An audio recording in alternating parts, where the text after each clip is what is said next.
नमस्कार, मैं दिगंबर सिंह और आप देख रहे हैं बिहारी खबर। आज़ादी के पूर्व से सांस्कृतिक राष्ट्रवाद और राजनीति की प्रखर भूमि रही बेगूसराय में बिहार विधानसभा का चुनाव द्वितीय चरण में संपन्न हो चुका है।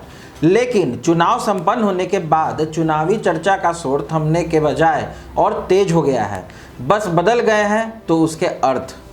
3 नवंबर को मतदान की प्रक्रिया संपन्न होने से पहले जहां गांव-गांव के बैठका से लेकर शहर के चौक चौराहों और चाय दुकान तक चर्चा होती थी कि किसे वोट दिया जाए, कौन बेहतर कर सकता है।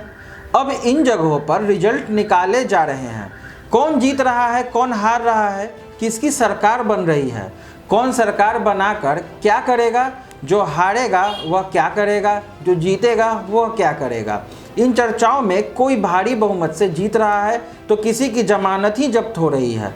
कोई कह रहा है कि फिर से नीतीश कुमार की ही सरकार बनेगी, तो कोई कहता है कि तेजस्वी ने बेरोजगारों के लिए रोजगार का वादा किया है तो उसकी ओर झुकाव बढ़ा है। कोई कहता है कि त्रिकोण सरकार बनेगी, कोई कहता है महागठबंधन की सरकार बनेगी। कुछ लोगों का कहना है कि भाजपा नीतीश कुमार को किनारे कर लोजपा के साथ मिलकर सरकार बनाएगी, तो कुछ लोगों का कहना है कि लोजपा सुप्रीमो चिराग पासवान अपने पिता की तरह ही मौसम वैज्ञानिक हैं और वह तेजस्वी के साथ मिलकर भी सरकार में शामिल हो सकते हैं। चल रहे चर्चा पर गौर करें तो अधिकतर लोग बेगूसराय में महागठबंधन को 6 सीट और एनडीए को 1 सीट देकर लोजपा को पूरी तरह से आउट कर रहे हैं। मतदाताओं से हुए बातचीत पर गौर करें तो बेगूसराय विधानसभा में कांग्रेस उम्मीदवार अमिता भूषण और भाजपा उम्मीदवार कुंदन कुमार के बीच कड़ा मुकाबला है। निर्दलीय संजय गौतम और राजेश कुमार ने खूब वोट काटे हैं। शहरी क्षेत्र में अमिता भूषण आगे निकल सकती हैं, लेकिन ग्रामीण क्षेत्रों में कुंदन कुमार को केंद्र और राज्य सरकार द्वारा किए गए काम का फायदा मिला है। हालांकि कांटे की टक्कर में जीत का अंतर बहुत मामूली होगा। मटिहानी की बात करें तो यहां जदयू उम्मीदवार निवर्तमान विधायक नरेंद्र कुमार सिंह उर्फ बोगो सिंह तथा लोजपा के उम्मीदवार राजकुमार सिंह के बीच कड़ा मुकाबला हुआ और जीत हार का अंतर 1500 से अधिक नहीं होगा।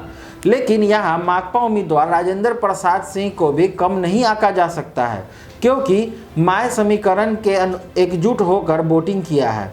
तेघड़ा विधानसभा में निवर्तमान विधायक जदयू उम्मीदवार वीरेंद्र कुमार की हालत बहुत ही दयनीय है या कहें तो नाजुक भी है। यहाँ भाकपा उम्मीदवार राम रतन सिंह और लोजपा के उम्मीदवार ललन कुंवर के बीच भीषण मुकाबला हुआ था और तथा दोनों में से कौन जीत जाएंगे यह कहना मुश्किल है।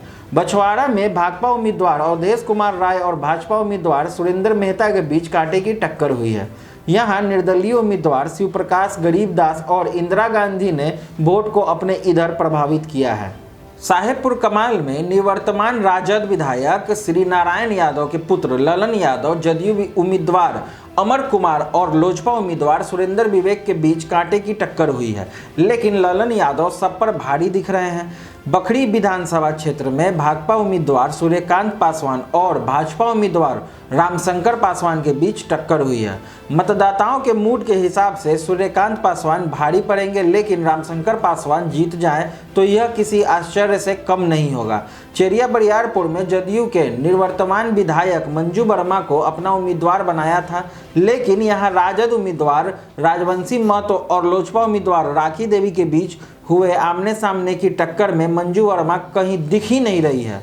सातों विधानसभा क्षेत्र के 104 उम्मीदवारों का भाग्य 3 जगहों पर कड़ी सुरक्षा के बीच वज्रगृह में बंद है और भाग्य का पिटारा 10 नवंबर को खुलेगा, तब खुलासा हो ही जाएगा। आगे की और खबरों के लिए बिहारी खबर से जुड़े रहें। हमारे फेसबुक पेज और यूट्यूब चैनल को लाइक शेयर और सब्सक्राइब करना ना भूलें।